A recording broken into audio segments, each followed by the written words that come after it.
There's a moment, and if you've been to London, you know the one, where the city stops pretending to be modern. It happens right there on the Mall, on a gray Tuesday morning when the tourists are still fumbling with their camera straps, and the pigeons are doing that self-important strut they've perfected over 3 centuries of freeloading. The red buses are behind you. The noise of Trafalgar is behind you. And then you look ahead, and something in the air shifts the way air shifts before rain, and you think, oh, this place has a spine. I was 32 years old, and I'd been to London 4 times. I'd done the museums. I'd done the pubs. I'd done the overpriced fish and chips next to a man from Texas who kept calling everything quaint in a tone that suggested he meant backward. But I hadn't really seen it. Not the way I saw it that morning. I was standing near the south gate of Buckingham Palace. Not the front, not where the big crowds clumped together waving flags and taking selfies, but to the side, near a stretch of railings that most tourists walk past because there's nothing Instagram-worthy about it. Just iron.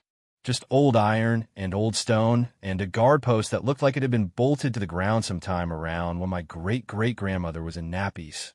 The guard was already there when I arrived. Of course he was. He was always already there. That's the thing nobody tells you about these men.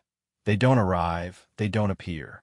They exist in those positions the way columns exist in cathedrals, as though removing them would bring the whole structure down. This one was tall. Not NBA tall. Not the kind of tall that announces itself.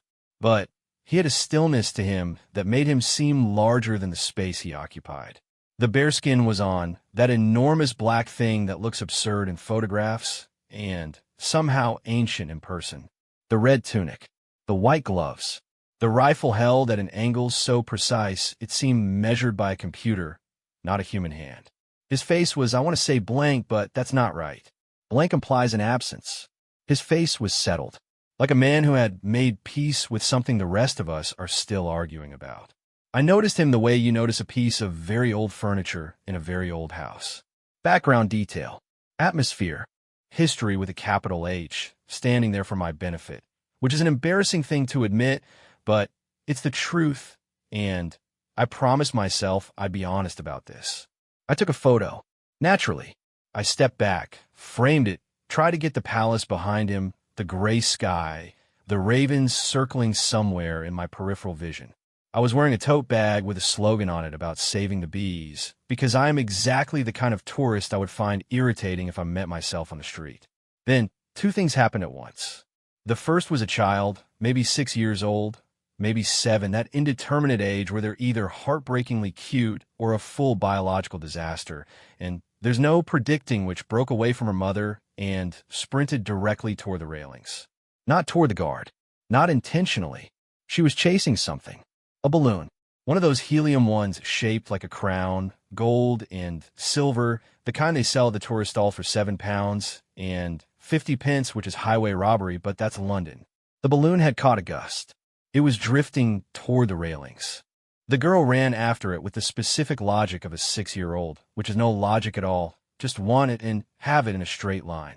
The second thing that happened was an older man, American, I think, from the jacket, a zip-up fleece with a university logo I half recognized, stepped away from the group he was with and moved to intercept her. He was fast for his age, genuinely fast, like he'd once been athletic, and the muscle memory was still in there somewhere under the years. He caught the girl by the shoulder, gently, just enough to stop her momentum, and she looked up at him, and then the balloon kept drifting and disappeared over the railings. She started to cry. Not the kind of crying that's performative. The real kind.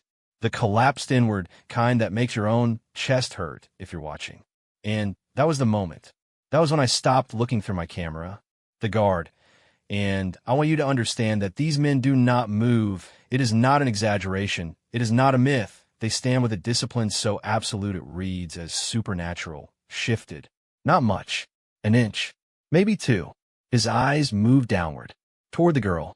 And his face, the face I said was settled, the face that had made peace with something, did something so small and so fast I almost missed it.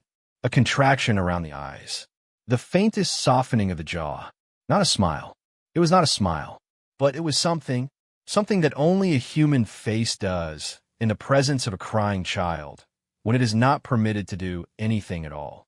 The American man had crouched down next to the girl, talking to her quietly. Her mother arrived, breathless, the kind of embarrassed that comes with being a parent in public. The man was saying something, gesturing toward the sky where the balloon had gone, and the girl's crying was slowing to the hiccuping kind that means it's nearly over. I put my camera in my bag. I don't know why. I just did. The American man stood up, brushed his knees, and looked around the way people do when they just done something decent and aren't sure what to do next. His gaze landed on the guard. He walked over. He stopped maybe 2 feet from the railings, the respectful distance, and looked at the guard directly. The guard was looking straight ahead again, settled again. The moment in the face gone, folded away. The American man said, "Thank you for being here, for protecting all this." He gestured broadly, at the palace, at the railings, at the general sweep of history and stone and 300 years of something. My grandfather fought in the war. He always said London was worth it, said the palace, standing meant something was still standing. He paused. Anyway, thank you. He nodded, walked back to his group. The guard did not move. He did not acknowledge it. He could not. Protocol makes that impossible. But something in the quality of his stillness changed. It was imperceptible, and I would not have trusted myself to describe it if I hadn't been watching so closely. I kept watching, for a long time, because I had, by that point, begun to notice something.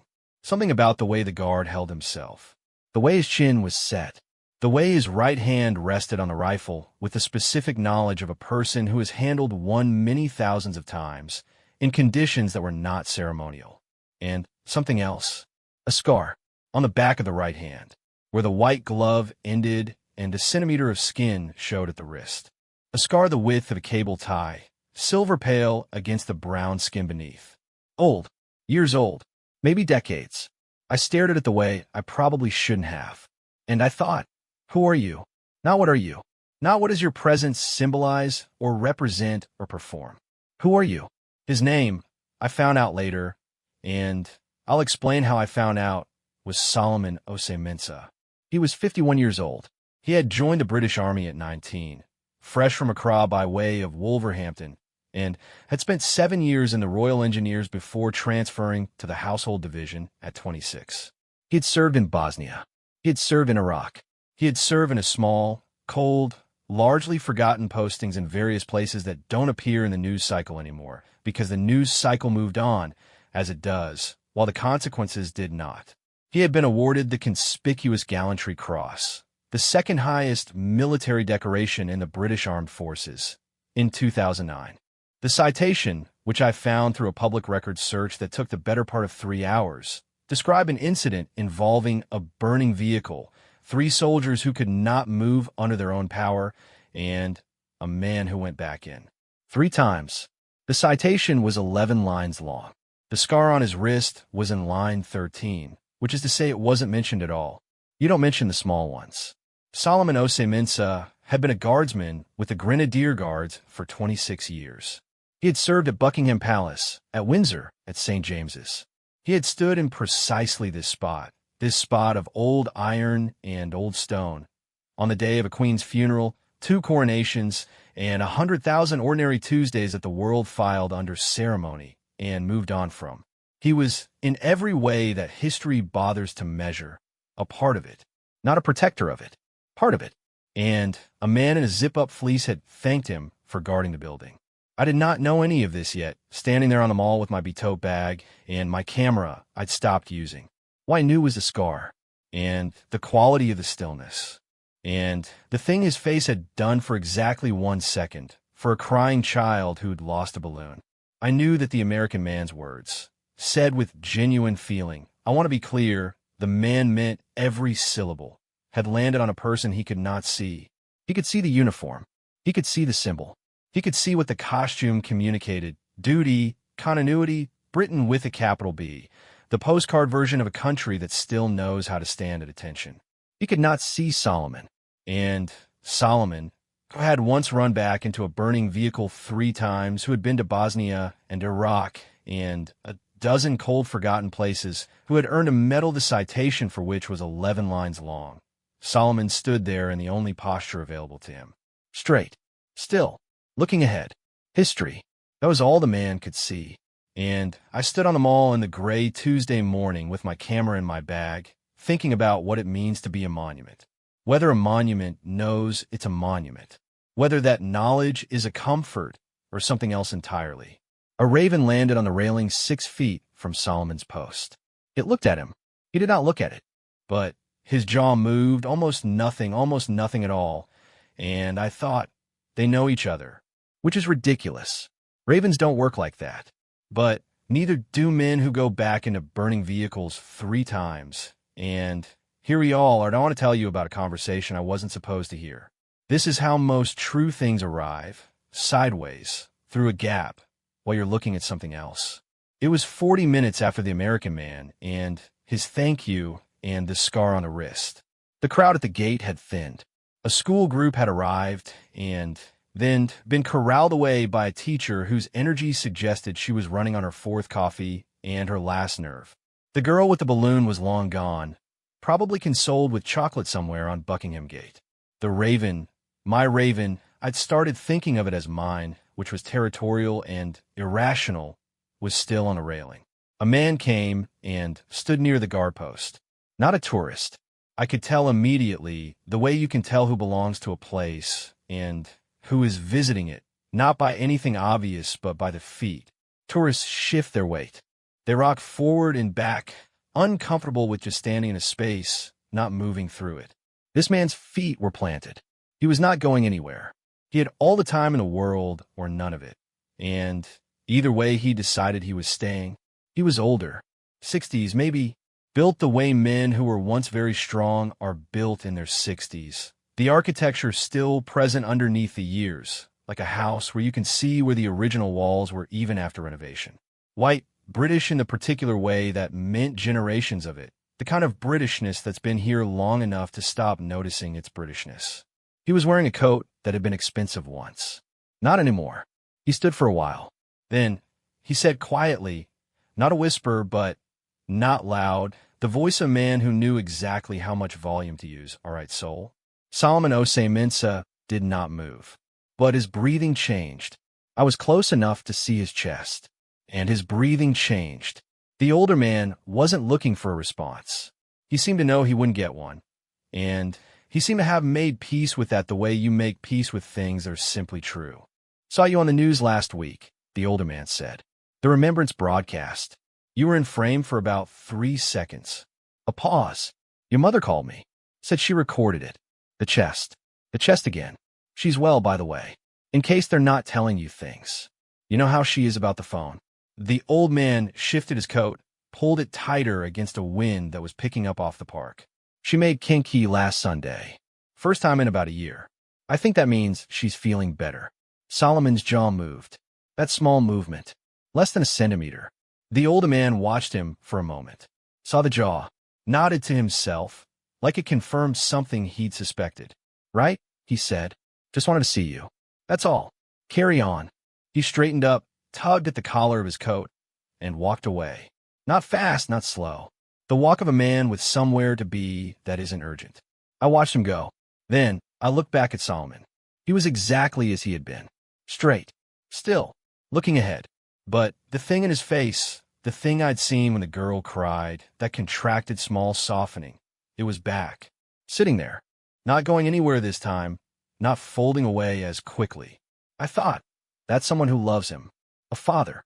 An uncle. A man from the community who came because coming is what you do.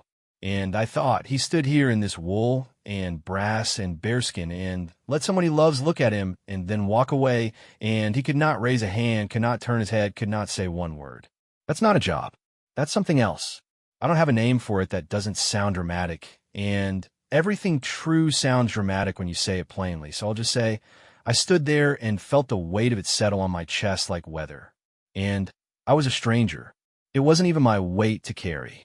The thing about Solomon Osei-Mensah, and I keep coming back to his full name because it matters, because names are the first thing history forgets when it decides someone is a symbol instead of a person. the thing about him was not that he was exceptional. Well, he was. The CGC is not handed out for showing up. But, I mean exceptional in the way we use the word to create distance. He's one of a kind. He's extraordinary. He's not like the others. As though the extraordinariness excuses us from looking too closely at the ordinariness of what we asked of him. What we ask of all of them. There are approximately 800 soldiers in the Household Division's public duties roster at any given time. Not all of them have Solomon's service record. Not all of them have the scar. But they all stood somewhere in some version of this cold and this stone and this ceremony, and they all put on this wool and this brass, and they stood in it while tourists took photographs and felt things about Britain and went home. Some of them are fresh out of training, 19, 20 years old, 6'2", and terrified of the tourists who get too close, quietly calculating how long until rotation. Some of them are Solomon, and from the outside, from behind a camera, from behind a railing, from behind the comfortable distance of being someone who gets to go home at the end of the day, they all look the same. That's the point, of course. That uniformity is load-bearing. It's what makes the symbol work. You're not supposed to see the individual. You're supposed to see the institution. But institutions are made of individuals. Always. Every single time. I did something I'm not sure I should have done. After the older man left, after another 20 minutes of watching and thinking the way you think when you're trying to catch something true before it dissolves, I went to the tourist information post near the corner gate. There was a woman there, bright-eyed, in a lanyard, deeply committed to her role in a way that made me feel slightly embarrassed about my own life choices. I asked her, and I felt like a fool asking about the guards, whether there was anywhere you could read about them. Their service records, their history, not the ceremonial history, not the regiments and the traditions, but the people. She looked at me for a moment, not unkindly, just the look of someone recalibrating what kind of tourist they're dealing with. There's the Household Division's official history, she said. The regimental museums. The Guards Museum on Birdcage Walk. That's quite comprehensive. Is it comprehensive about the individuals? A pause. Some of them. The ones with significant commendations. Sometimes. It depends. Depends on what? She thought about it. On whether someone wrote it down, she said. And that landed somewhere I wasn't expecting. On whether someone wrote it down. As though the writing is the thing. As though the history doesn't exist until someone decides it's worth the ink. I thanked her. I walked to Birdcage Walk. I found the Guards Museum, which is smaller than it sounds, and more affecting than you'd expect, tucked into a corner of Wellington Barracks with the kind of modesty that belongs to places that have nothing to prove. Inside, it smelled of wood and old cloth and metal polish. The kind of smell that gets into the back of your throat and stays there. Display cases. Uniforms. Medals mounted in rows with typed cards underneath. Small rectangles of text that tried, in their formal museum way, to explain what the medal meant. What was done to earn it. And they're in a glass case near the back, next to a uniform from the Iraq campaign. A photograph.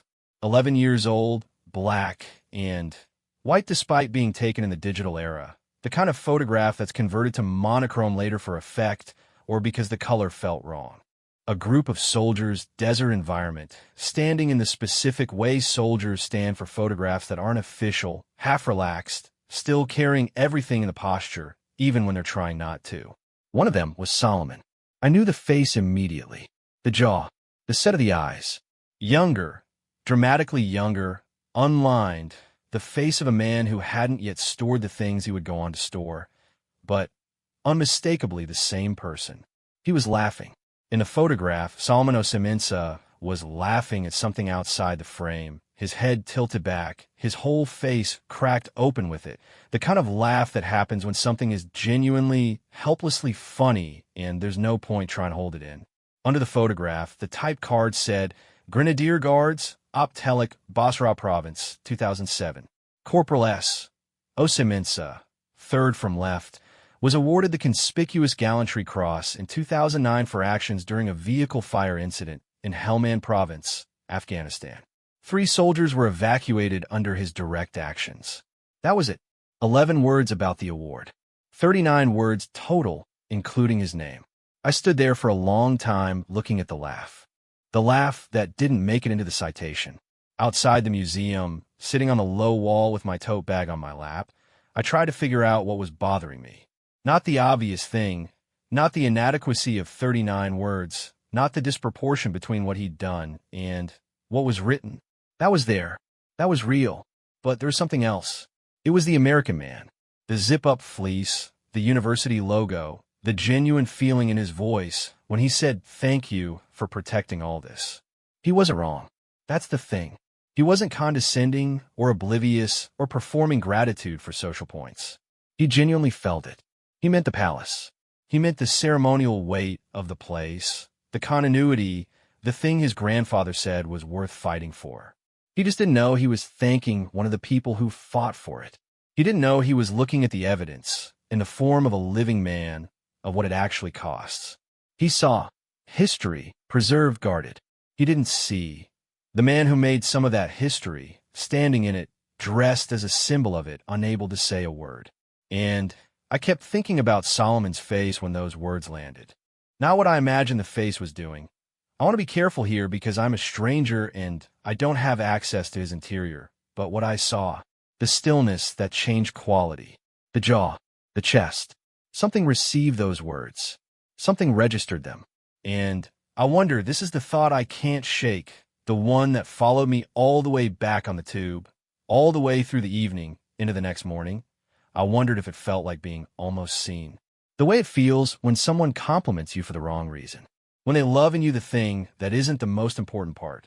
When the gratitude is real, but it lands 6 inches to the left of where you actually live. Almost seen, which might be worse than not being seen at all. Or might be better. I genuinely don't know. I went back the next morning.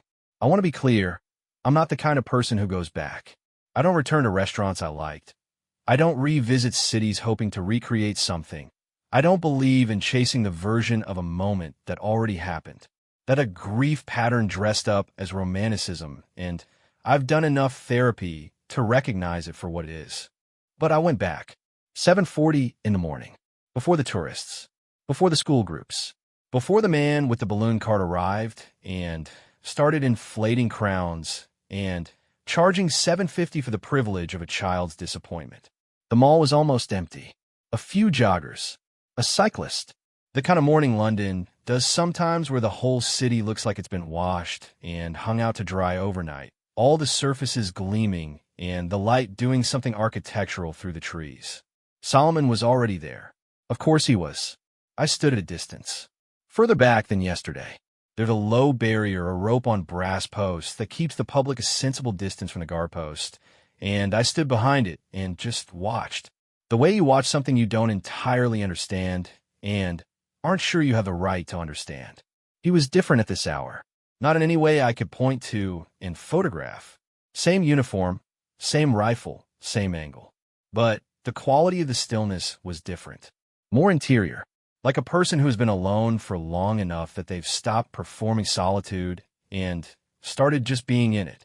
He wasn't doing anything. He was just there, enormously weightily there, and I thought about all the mornings, all the 7:40s and the wet Februaries and the August days when the tourists came 6 deep at the railings and the flashbulbs went like a thunderstorm. All the mornings of standing in this spot, in this wool and this brass, being looked at by 10,000 people who were looking at the uniform. Not the man, the uniform. I thought about what it cost to do that for 26 years.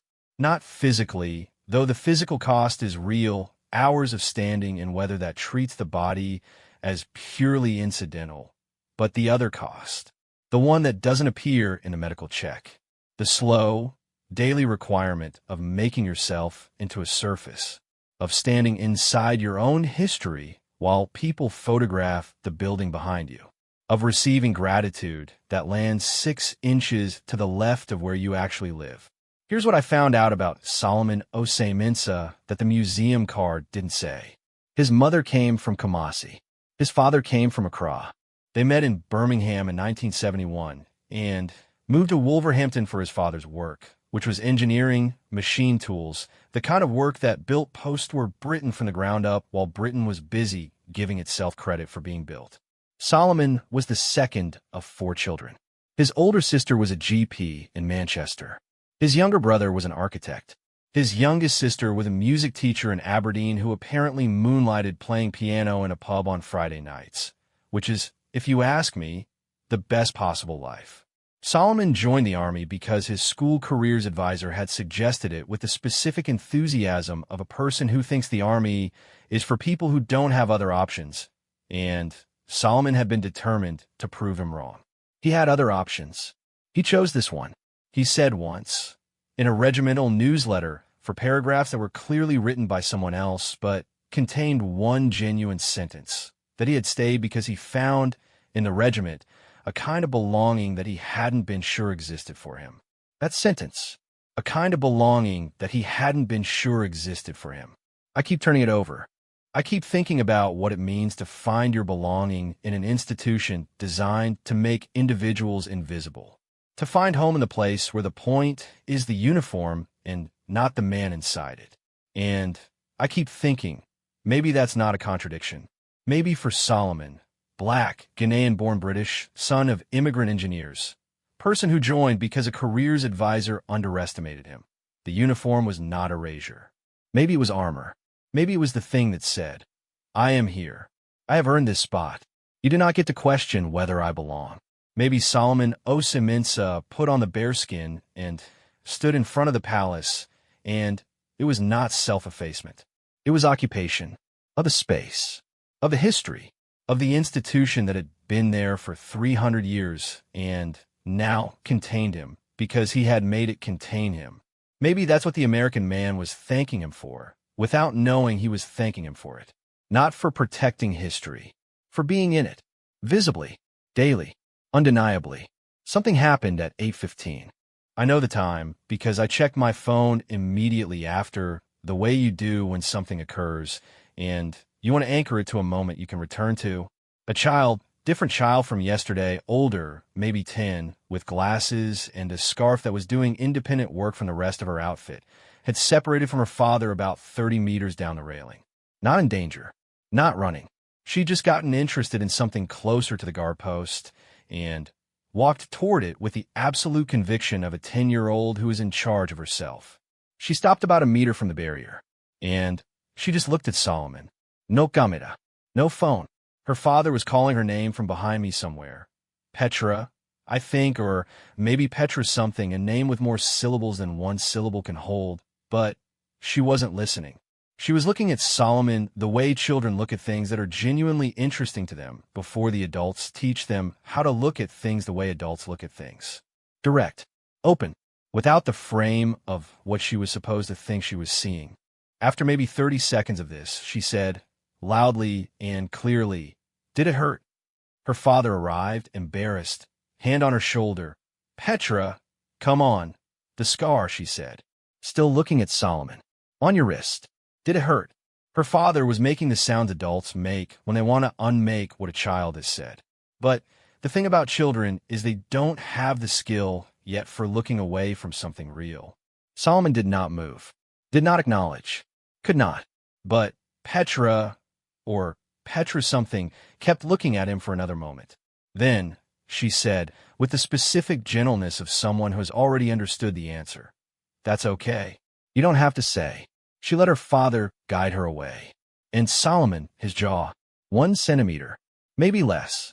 And something happened in the region of his eyes, some contraction of the muscles around them, that I had no right to see and cannot describe precisely without doing it wrong.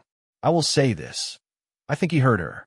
I think in whatever way is available to a person standing in that position with those rules, he hurt her.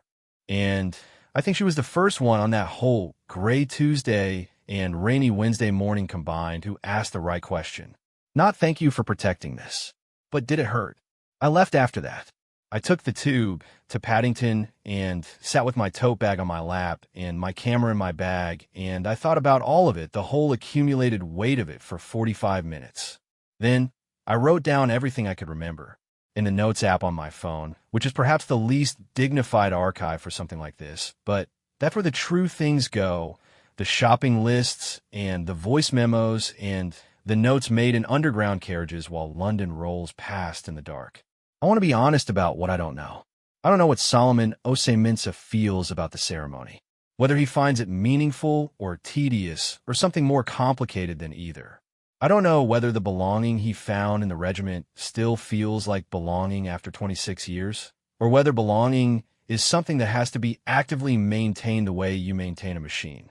I don't know whether the gratitude of the American man, those genuine and misdirected words, landed on him as almost recognition or as nothing at all, as background noise in a life full of background noise.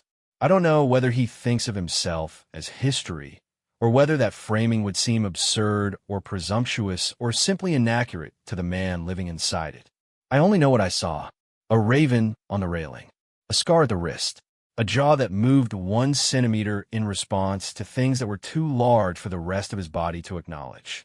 A man who went back in 3 times, whose citation was 11 lines, and whose museum card was 39 words, and whose life, all 51 years of it, Accra and Wolverhampton and Birmingham and Basra and this cold London morning, exists completely, continuously, without any requirement of my documentation. He does not need me to write him down.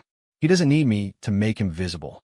He is there in that spot every Tuesday and every Wednesday and every wet February, 6 feet from the tourists with their cameras, inside his own history, which is also the country's history, which is a phrase that sounds like inclusion and is sometimes, most times, more complicated than that. But I wrote it down anyway, because the careers advisor who told Solomon Oseminsa that the Army was for people without other options never wrote it down. And the 11-line citation writer never wrote down the laugh. And the museum card has 39 words where a life should be. Somebody has to count differently. The American man in the zip-up fleece, his name, I think, was Richard, or perhaps it was Robert. I heard someone in his group use it once, and it blurred the way American names blur when you're not paying full attention, boarded a coach to Stonehenge that afternoon. He told his wife about the guard. I heard him, on his phone, while he was waiting at the Victoria coach station. Just this, I don't know, this presence. You feel like the place is real because of him, like it's not just a postcard, a pause. I know it sounds corny, but you think about Grandpa, and then you see someone standing there guarding all of it, and you just another pause. Yeah, I know. He was not wrong. He was just telling a smaller story than the one that was available. That's not his fault. We tell the stories we can see from where we're standing. Solomon Oseminsa finished his rotation at 9. I know this because I'd found out from the tourist information woman, who was back at her post, and visibly unsurprised to see me, that the ceremonial rotation happens on a fixed schedule. Different guards, different posts. The whole thing runs like clockwork, as the phrase goes, except clockwork is a machine, and these are not machines. I was at the gate again at 8:55, watching a relief guard approach from the direction of the barracks. Younger, maybe late 20s, the same uniform, the same precision, the same quality of absolute stillness.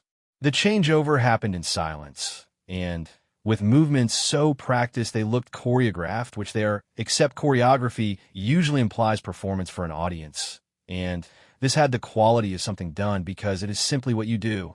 Solomon turned, and he walked.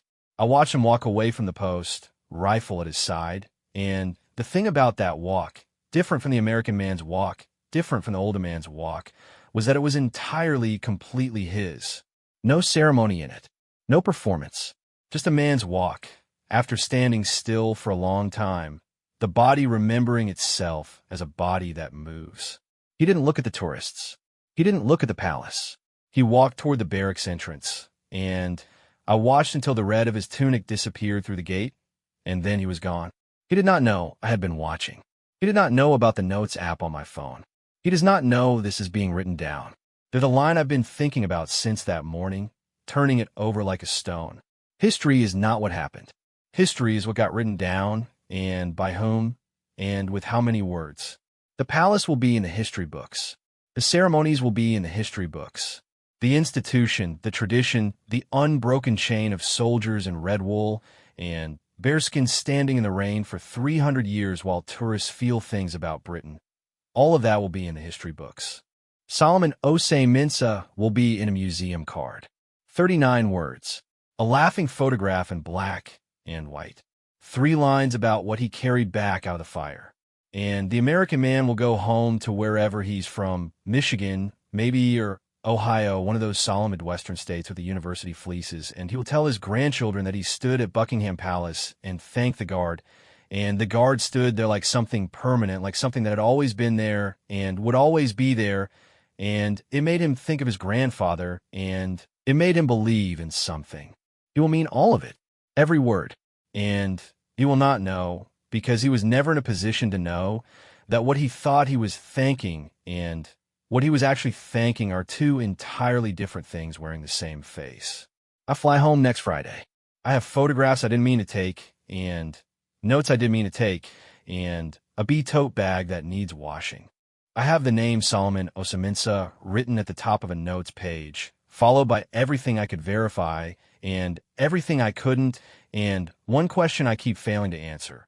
What does it feel like to be the history that people are trying to protect? Does it feel like duty? Does it feel like irony? Does it feel like the laugh in the photograph? That head thrown back, helpless, all the way real laugh that nobody put in the citation because it didn't fit in 11 lines? I don't know. I only know that on a gray Tuesday morning on the Mall, in London, an American man said thank you to a piece of history. And the piece of history had a scar on his wrist. And a jaw that moved 1 centimeter in the presence of things too large to say aloud. And a mother in Wolverhampton who recorded a 3-second clip of the Remembrance broadcast and called an old man about it because her son was in frame and she wanted someone else to see. And a 10-year-old girl named Petra something who asked the only question worth asking. Did it hurt? Yes, I think so. And also yes, he is still standing. Those 2 things are not contradictions. They're the whole story.